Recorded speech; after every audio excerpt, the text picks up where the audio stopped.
Welcome back to Demo Jockeys. I'm Jack Cochran.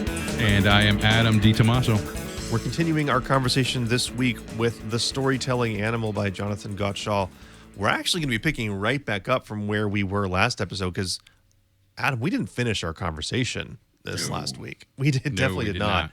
But before we hop into it, I do want to mention, if you are wanting to stay on top of the books, this is our book we're going to be reading in the month of December, Range by David Epstein. I'm super excited about this one.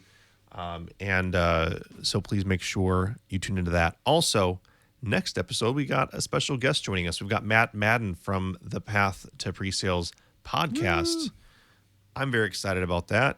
If you've not checked it out, please do check it out. You might find me on an episode there. Just that nice little plug. But it's a fantastic, especially if you are looking to get into pre-sales. He talks with people about how they got to where they're at in their career. Fantastic podcast. Recommend checking it out. Absolutely. Really, I'm a big fan myself, but yes, please check it out and learn how to jump into the wonderful world of pre-sales that both Jack and I have made a very long career at. Absolutely. So Adam, last time we were talking about mirroring, and we left off, I think, talking a little bit about giving too little or too much in a story in order to help kind of drive the right level of stickiness in someone's brain, but also someone pulling the right conclusions. In the book, there is a section around, if you got the paper copy, around page 104, 105, and he talks about this animated video, this animation that was done by a psychologist from 1944. You can find it on YouTube. It's the Heider and Simmel animation. We'll link to it in the description if you want to go that way. If you haven't watched it yet, it's 1.5 minutes long. Pause it, go watch it, come back. Okay, welcome back. It's going to make so much more sense now. It will make so much more sense when we get in this conversation because it's such a simple thing. It's a box. It's 3 triangles. And I drew a different conclusion to the story from what Jonathan drew. And Adam, I think you and I we were talking about it before. You drew a different conversation than I did watching this video. Yeah. I got to this part of the book and I was like, the interesting kind of what brought me to this section, obviously our hunger for meaningful patterns translates into a hunger for a story. And it was I was like, meaningful. I'm like really into it. And I got to this video. I got to this explanation of this video that you just described. And I read the author, I read what he wrote about it. I watched the film and my immediate reaction was, no. Just from what no to what? What was your no to his reaction or no to the video itself? No to his reaction and no to hit the video itself. I mean, basically what he had said was the point is this beautifully illustrated experiment by psychologists Fritz and I'm going to name I unfortunately cannot pronounce and I don't want to butcher it. But their researchers, they made this short animated film, and the idea was that he saw in this simple film of a triangle moving around with another triangle and a circle and a big box, this epic battle and this epic journey and this epic, his mind filled in all of the gaps that he needed to create this story that was extremely entertaining for him, and he enjoyed watching it and he enjoyed consuming it, and he found it to be he found it to be brilliant. But to me, I didn't see that. And I think the story was boring. It wasn't anything that I was interested in, and it didn't inspire me to fill the gaps, if that makes sense. Interesting. I certainly filled the gaps when I watched it, but as I was watching it, I was literally going, there's like 3 or 4 interpretations I could make out of this story, so to speak. I went into it thinking someone's trying to tell me a story through these shapes because they're moving around. Anytime you see animation, I'm going, all right, you're trying to tell me a story, which is interesting because that's assumption number 1. Yes. Because maybe these shapes were all going to come together and build a word. But we made an assumption because we saw moving shapes. We started assigning characters that the moving things were people, or maybe the moving shapes were animals.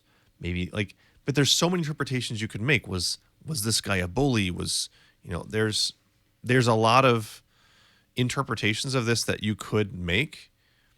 But for me, what I found interesting is I found meaningful ways I could make the connections one way or the other. I wasn't making any judgment about it being boring. Of course, I mean, it's a little experiment animation from 1944. I'm not going to find it entertaining, I'm not going to find it artistic or entertaining. But can I make a story out of it? Yeah, I can make about 3 or 4 or 5 stories out of it. Which was funny because there's nothing there. But I can make 3 or 4 or 5 stories out of it. That's really weird. But that's kind of the point, and I think you hit on one thing, and I don't want to glance over it. You said I saw animation and I was looking for a story. I said, I mean, I would look at it differently. When I looked at it, I saw animation and I was looking to be entertained. Yeah, 2 very different approaches to it, right? 2 very different approaches, which will impact how you then view anything being presented to you. That's an interesting point. Because if someone is showing up at a meeting, what their disposition is going into hearing your conversation, if we're drawing this back to sales, and you're starting to talk, if someone is approaching it thinking, I want to be informed, or I want to be impressed, or I don't want to be here, how you view what's being talked about as a person sitting in that meeting is going to be different experiences from everyone in the room, regardless of what story you start to tell. Right. And that's actually gets back to tying it all together and having the sense to kind of tie all of our conversation together here is when you're telling a story in a meeting, you have to make sure that you're telling it in an effective way that engages all parties in the room. Mm-hmm. And I think this experimental video is a great example of how it was a story that was not really meant for all parties in the room, and not everyone got it. And I think there was some crazy percentage of 90% of people were like, "This is ridiculous," and 10% were like, "This is amazing." So, and I may have just made those numbers up, but the point sounds good to me. I believed it. Yeah, exactly. But even if it was 50-50, that's a prime example of using media or using your own words, explanation of telling a story that actually is not really what everyone wants to hear. And there's a difference between telling a story and giving a report. Well, and also from a sales perspective, hitting 50-50, hitting 75-25, even on the good side of that, that's not good enough. Right. You don't want to be telling something that leaves the value of what you're talking about so open to interpretation. Now, there is some interesting parts about the book where you had mentioned it briefly, the hunger for meaningful patterns. Effectively, from the book, people like to find a connection between relevant ideas and concepts. Mm-hmm. And so we don't really need, the point of the book is we don't need to over-explain. Just like with the shapes, the triangle, we don't need to over-explain a concept. People will draw the connections within your story. But also, there's a section on page, let me see if I can find it real quick, 109. If you're reading the book, look for the Black Knight from Monty Python. You'll find it. It's just a flesh wound. It's just a flesh wound in that section. It's actually titled that's the section. Psychologists are finding that ordinary, mentally healthy people are strikingly prone to confabulate in everyday situations. Our story basically saying that, he says, our storytelling minds run amok. Healthy people, it's how we're wired, it's what we do. We'll take a situation, we'll take the evidence, and we'll draw lines between them that make sense to us without realizing we're doing it. And we'll call it as fact, as something that actually happened. And so if I'm in the room, and if I'm telling a story akin to the triangles, the circles, and the box, and that's the level of detail I go into, people are going to confabulate everything else. And I think that's where it gets dangerous, because you don't want people confabulating the important parts of your story. You need to be driving that. But again, you want to do that without over-explaining. Exactly. And I mean, again, that's like, imagine your montage. Back to the last episode, we talked about montages and how really, when if you look at your story as a sine wave in that montage, you don't want it to peak too high and you don't want it to dip too low. It's finding that nice, happy medium sandwich area, if you will. Think about a sandwich that you keep your story in the graph. That will attract all, be acceptable to all parties, and everyone will get your points. And that's, and just to kind of think about this example, and Jack, this is how I'm interpreting what you're saying. And I'll give you an example. When people leave the meeting, when I just made a presentation, I want the business executive, who's the C-level, the VP person, to say, this is XYZ concept that Jack covered and I get it. And I want the IT person to look at that VP and go, yeah, you're right. I got that concept too. And now they have a mutual understanding of what you delivered, which means that you kept your montage right, you kept your story straight, and you were able to deliver the same point to both parties who are looking at it from very different perspectives. Absolutely. Absolutely.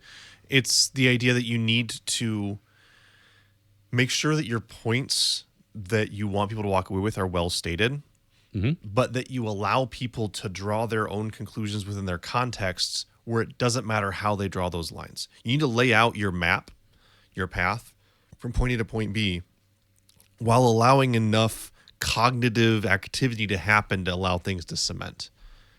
I think one way that we can do this really well in meetings is actually using a whiteboard to tell our stories. We love slides because they're easy to do, they're easy to pull up and click through. The problem with the slide is you've got a finished product, right? Unless you get really creative with slideware, and then you're guaranteed to have something not work right. But you don't have the ability to have kind of an open-ended conversation where people are made to think. Because what happens when you stand up in a meeting and you start drawing? As soon as you make the first mark on the whiteboard, if we were in a room together and I'm starting to draw, the first thing you're doing is trying to figure out, what's he drawing? Yeah, it's Pictionary. As you start to make lines, you want to get to that moment of, oh, I know what he's drawing, as quickly as possible. We as humans are wired that way. We want to seek understanding in disorganized patterns. That the book's all about this. So if you're drawing on the whiteboard and you're drawing in a way to kind of draw people to start to draw those conclusions, you're opening up the ability for them to make those connections, which are going to make what you're saying memorable. But you got to make sure you draw out the points you want to make and don't leave those open. So whiteboard's a fantastic way to do this, which unfortunately in our Zoom culture we've gotten away from doing. But Miro boards, using the actual screen drawing, there's ways you can still do it, which I think are extremely valuable the more you can find a way to do it in your meetings. And there's another benefit too, because first of all, it's live storytelling, but it's action-based. When you're doing it in the Zoom, you're drawing that line. People are going to be their eyes are going to focus on what's moving on the screen. Oh, there's a line moving on the screen. People love movements. It's not just people with ADD anymore. It's everybody. It really is. In presentations, when I'm on site, I typically stand up because of that very reason. Because I'm moving, and when you do that, you're making people look at you and focus on you, which in turn makes people listen to your stories and points. I mean, you got to keep in mind, Adam, there's a lot of people who are probably listening to this show who are new to pre-sales within the past 3 years, who've never who don't have as much of an opportunity to do what we got used to doing earlier in our careers, which was you had an on-site once a week. You were in person presenting. And you learned how to draw people's attention, which was standing up, which was making arm points, waving, gesturing, right? Building into your presentation that movement element, or drawing something, or sitting strategically at different parts of the room to cause people to have to. I mean, if you don't do that one, right? Like, you sit here, I'm going to sit here. That way, when you're talking, and then when the other person starts talking, everyone's turning to look. You're making them have movement. It's all part of what draws in that we've lost with this Zoom culture, which is where you're going, I'm staring at the camera for 9 hours today. I haven't moved. Yeah, you make a good point. And but I like to think that the Zoom culture is not ending, but it's we're still going to start to get back to in person even more and more. I know I have been recently, but I mean, and for but another good video point, conferencing is going to be a new norm because there are It a lot is. of with remote or hybrid offices. Often you don't have an opportunity to go on site because you could go to one of their offices, but they all 90% of the people aren't in that office. Right. That's all a very good point. So I mean, I think it's the addition of just, again, cameras are helpful because you can make sure everyone's looking at you. 2 monitors are helpful because you can see everybody still looking at you and not looking down at their phones. But I also think bringing back the whiteboard to the PowerPoint, that's something I have done. And it's easier than you think. A Miro board works great. There are even Paint. I used Paint I don't know how many times. Yeah. I've had people say, "Are you using Paint?" And I'm like, "Yeah." And but it works, I said. And my diagrams look like a 5-year-old, but people walked out with advanced concepts around data architecture. I mean, that's the whole idea, right? You're drawing, in effect, your own triangle and circle and box while you're telling the story. Because people don't need, unless they're looking to be entertained, they don't need the Marvel movie. Going back to what we began with our conversation with last time, if they're looking to be informed, like what we're doing in a sales meeting, if people are there just to be entertained, those people are going to be tough to reach, and you probably need to work a way around them in the account anyways. But if they're there because they actually are trying to solve a problem, they're trying to find information, they're trying to find some insight, they're trying to see if you care about them as a company, these are all concepts that you can do using basic shapes, storytelling, helping them draw connections, everything we've been talking about the last couple of episodes. Absolutely. And it's interesting. It's just the big thing I wanted to add is the difference, though, like between drawing those shapes. It's funny because if you visually look at what you're doing when you're drawing those triangles and shapes, and you're looking at that video we talked about, which is nothing but triangles and shapes, the difference there is you're providing the context. Yes. You're not letting them fill in their own context. So that the narrative of what you're trying to deliver, again, gets back to the point of that VP walking out going, ABCD, right? And the IT guy going, yeah, ABCD. This is awesome. Mm-hmm. Yeah, exactly. And all along the way, I mean, it's the big thing for me that I want to make sure we don't miss is that people actually enjoy making connections themselves. Mm-hmm. And so you need to basically offer up the puzzle pieces that fit together the way you want them to, but give them the puzzle pieces. Don't give them the completed picture every time. Allow them to figure out how stuff fits together. And that's where, as you said, Adam, that's how we're going to be able to have, the C-suite executive and the IT manager both being able to walk out of that room feeling like they've got meaning, they can see the value in their own way. Absolutely. Cool. This has been fantastic, Adam. Really have appreciated this. We're going to be continuing this conversation next week with Matt Madden, as we mentioned at the start of the episode. So make sure you do tune in for that. And I would also love to hear your thoughts on this comment. If you disagree with Adam and I on some point, if you think there's something that we missed, if you found significant art and meaning out of the Hyder and Simmel animation, let us know in the comments. We'd love to continue the conversation with you there. This definitely is meant to be a book club we can all participate in. So hop over to YouTube, drop a note in the comments, let us know what you think. Adam, before we end, we have to stop by the demo zone. So what have you got for us this week in the demo zone? The demo zone. This one's a fun one, or this one's actually important. No matter where you do your meeting, I want to talk about breathing, and we talked about that last week, but I want to talk about the continuation of breathing, and that's called your diaphragm. In my other professional world, I am a musician. You can see the little bass guitar-y thing there. That's what I do. That's what I play. And I'm with a bunch of guys that we all play music, and a couple of them are singers. They're very good singers. And one particular one, he is a, not show tunes, but like musicals, did a lot of musicals and stuff like that. Mm-hmm. And he always sings from his diaphragm. And you speak from your diaphragm. And what this talks about, too, the main point is learn how to stand to deliver your demos, and you will sound 10 times more confident and 10 times more cleaner and clearer. Mm-hmm. you're expressing when singers stand and when singers go into and I know I'm sitting here, but when I demo and I'm actually readjusting, I am standing pretty much sitting at a 90%. My back's not even touching my seat. Whenever I give any type of online meeting demo, I am at a minimum like this. Whenever besides our demo jockey, because I can be the jockey and relax. But whenever I present, even if I'm doing PowerPoint and no clicky, I am standing in my office with my Apple earbuds because that allows me to move around a bit. And they're excellent microphones and headphones, but not a plug for them, but more of a point to say that allows me to stand up, have that full diaphragm, and have a better speaking voice and a cleaner, crisper delivery. That's why maybe investing in a standing desk or just trying to figure it out on your own is a great Highly recommend it. Highly recommend it.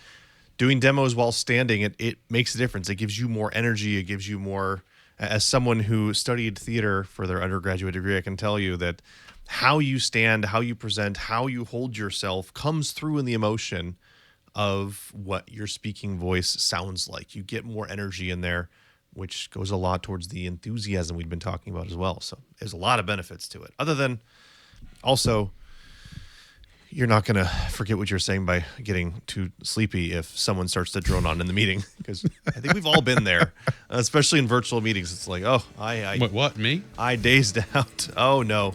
I was just asked a question. Oh, no. Yeah, I was checking email. Damn it. Could you repeat that question, please? Yeah. I'm sorry. The internet was breaking up. Oh, my gosh. Excellent stuff. Also, before you go, check out demojockeys.com for more information, past episodes, all that. Adam, before we go, any final words or thoughts for this week? No, just enjoy your meetings, enjoy your demos, and good luck, everybody. Excellent. We'll see you next week. Take care. See you next week.